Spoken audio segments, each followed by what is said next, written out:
ሰላም ጤና ይስጥልን ውድ የቻናላችን ኬርቲው ቤተሰቦች፣ ይህ ከዚህ ሳምንት ጀምሮ የጥበብ ቅኝት በሚል ርዕስ በየሳምንቱ ቅዳሜ ሊያዩዋቸው የሚገቡ አዳዲስ ፊልሞችን፣ ሊጎበኙ የሚገቡ ድንቅ ስፍራዎችንና ከመጽሐፍት ገጾች የተመረጡ ንባቦችን በአንድ ላይ ይዘንላችሁ የምንቀርብበት አዲስ የቅዳሜ መርሃ ግብራችን ነው።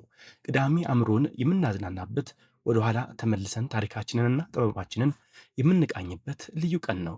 በዚህ ሳምንት የመጀመሪያ ክፍላችን አብዛኛው ሰው ወደማያውቀው ከእንጦጦ ጥቅጥቅ ጫካ በስተጀርባ ወደ ተደበቁ የነገስታት የምድር ውስጥ ምስጢራዊ ዋሻዎች አጠር ያለ መረጃ ይዘንላችሁ እንጓዛለን።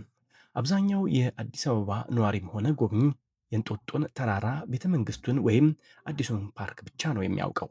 ነገር ግን ከእንጦጦ ኪዳነ ምሕረት ቤተ ክርስቲያን በስተጀርባ ወደ ታች ቁልቁል ጥቅጥቅ ባለ የባህር ዛፍ ጫካ ውስጥ ሲወርዱ በአይን ለማመን የሚከብዱ ሰው ሰራሽ የምድር ውስጥ ምስጢራዊ ዋሻዎች ይገኛሉ።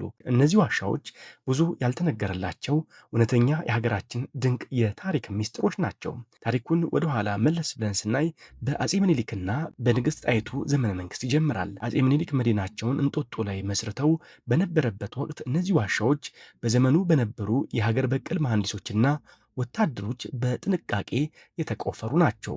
ለመሆኑ የተቆፈሩበት ዋና ዓላማ ምን ነበር? እነዚህ ዋሻዎች የተሰሩት ለሶስት ዋና ዋና ስልታዊና ምስጢራዊ አገልግሎቶች ነበር።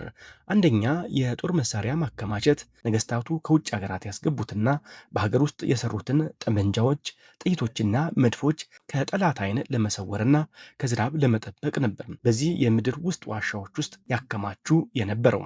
ሁለተኛ፣ የስልታዊ መሸሸጊያነቱ ነው። ድንገት ጠላት የአየር ወይም የምድር ጥቃት ቢሰነዝር የጦር መሪዎችና ነገስታቱ በሚስጥር ገብተው ራሳቸውን የሚከላከሉበትና የጦር ዕቅድ የሚያወጡበት አስተማማኝ መጠለያ ነበር። ሶስተኛ፣ የሚስጥር መገናኛና የስለላ መስመር ሆኖም ያገለግል ነበር። ዋሻዎቹ በጥቅጥቅ ጫካ ውስጥ የተከበቡ በመሆናቸው ሰላዮችና መልእክተኞች ማንም ሳያያቸው ከጦር ግንባር መረጃ ይዘው ወደ ነገስታቱ የሚገቡበት ስውር መተላለፊያም ነበር። ስፍራው በአሁኑ ወቅት በጥቅጥቅ ጫካ የተከበበ፣ ፍጹም ጸጥታ የሰፈነበትና የተፈጥሮ አየር የሚገኝበት ድንቅ ቦታ ነው። ቅዳሜን ከተጨናነቀው የከተማ ጩኸት ወጣ ብሎ እውነተኛ የሀገር ታሪክ ምስጢርን ለማየትና ተፈጥሮን ለማጣጣም በቅርባችን ከዚህ የተሻለ ቦታ የለም። ታሪክን መጎብኘት እና ምስጢርን ማወቅ አእምሯችንን ያበለጽጋሉ። ውድ የኬርቲው ቤተሰቦች፣ ከዚህ ሳምንት ጀምሮ በጀመርነው የቅዳሜ የጥበብ ቅኝት ስለ እንጦጦ ኪዳነ ምሕረት ምስጢራዊ ዋሻዎች መረጃ እንዴት አገኛችሁት? ከዚህ በፊት ወደዚህ ቦታ ሄዳችሁ ታውቃላችሁ?